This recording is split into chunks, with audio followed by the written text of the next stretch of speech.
Hi friends, welcome to my channel. ఈరోజు ఇంట్లో ఉన్న వాటితోనే ఓవెన్ లేకుండా వెనీలా స్పాంజ్ కేక్ను ఎలా చేసుకుందామో చూద్దాం. ఈ కొలతలతో చేయండి, స్పాంజీగా ఫ్లఫీగా వస్తుంది. ముందుగా ఒక మిక్సీ బౌల్ తీసుకొని అందులోకి ఒక గ్లాస్ మైదా వేసుకోవాలి.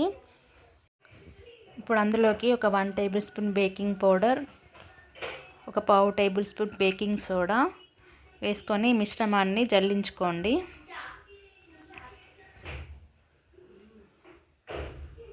ఇలా జల్లించుకోవడం వల్ల ఉండలు లేకుండా సాఫ్ట్గా వస్తుంది. ఇప్పుడు ఇందులోకి ఒక పించ్ ఆఫ్ సాల్ట్ వేసుకోండి. మీరు కావాలంటే జల్లించుకునేటప్పుడు కూడా వేసుకోవచ్చు. ఇప్పుడు ఒక మిక్సీ జార్ తీసుకొని అందులోకి ఒక 1/2 గ్లాస్ షుగర్ వేసుకోవాలి. ఒక 1/2 గ్లాసు ఆయిల్ వేసుకోండి. ఇక్కడ నేను సన్ఫ్లవర్ ఆయిల్ తీసుకున్నాను, మీకు కావాలంటే బట్టరు వేసుకోవచ్చు. ఇక్కడ నేను 3 ఎగ్స్ వేసాను, మీకు కావాలంటే 2 ఎగ్స్ కూడా వేసుకోవచ్చు. 3 ఎగ్స్ వేయడం వల్ల కేక్ అనేది స్పాంజీగా వస్తుంది. తర్వాత ఇక్కడ ఒక 1 టేబుల్ స్పూన్ వెనిలా ఎసెన్స్ వేసుకున్నాను.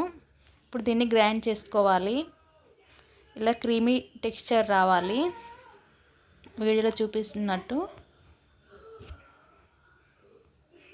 ఇప్పుడు ఇది మనం ముందుగా జల్లించి పెట్టుకున్న పిండిలోకి వేసుకోండి.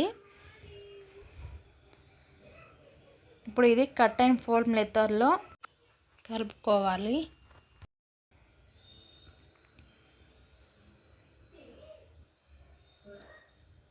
పిండి ఉండలు కట్టకుండా బాగా సాఫ్ట్గా కలుపుకోండి. ఇప్పుడు ఈ విధంగా కలుపుకున్న తర్వాత ఇందులోకి ఒక 2 టేబుల్ స్పూన్ల పాలు వేసుకోండి. పాలు వేసుకొని మళ్ళీ కట్ అండ్ ఫోల్డ్ మెథడ్లో బాగా కలుపుకోవాలి. ఇప్పుడు కన్సిస్టెన్సీ ఈ రిబ్బన్ కన్సిస్టెన్సీ రావాలి. కొంచెం మీకు గట్టిగా అనిపిస్తే ఇంకా 1 టేబుల్ స్పూన్ మిల్క్ వేసి కట్ అండ్ ఫోల్డ్ మెథడ్లో కలుపుకోండి. తర్వాత ఒక తిక్కు ప్యాన్ తీసుకొని అందులోకి కొంచెం ఆయిల్ వేసి ఇలా స్ప్రెడ్ చేయండి. ఇప్పుడు ఇందులోకి కొంచెం మైదా వేసుకొని ఈవెన్గా డస్ట్ చేయాలి. మీ దగ్గర బటర్ పేపర్ ఉంటే వేసుకోవచ్చు, లేదంటే ఈ విధంగా చేయండి. ఇప్పుడు కేక్ బ్యాటర్ని అందులోకి ట్రాన్స్ఫర్ చేసుకోవాలి. ఇలా మొత్తం వేసుకున్న తర్వాత ఇలా ట్యాప్ చేయండి, ఎయిర్ బబుల్స్ ఉన్నా పోతాయి. ఇప్పుడు ప్రీహీట్ చేసిన బౌల్లోకి కేక్ బ్యాటర్ ఉన్న బౌల్ పెట్టుకొని మూత పెట్టుకొని ఒక 45 to 55 మినిట్స్ బేక్ చేయండి, మీడియం టు లో ఫ్లేమ్లో. చూడండి, ఇప్పుడు మూత తీసుకొని ఒక స్పోక్తోనైనా ఇలా నైఫ్తోనైనా గుచ్చి చూసుకోండి. స్పోక్కి అంటకుంటే కేక్ రెడీ అయినట్టు. అంతే. ఇప్పుడు దీన్ని తీసి పక్కన పెట్టుకోవాలి. ఇది బాగా చల్లారిన తర్వాత నైఫ్తో ఇలా సైడ్లకి ఈ విధంగా చేసుకొని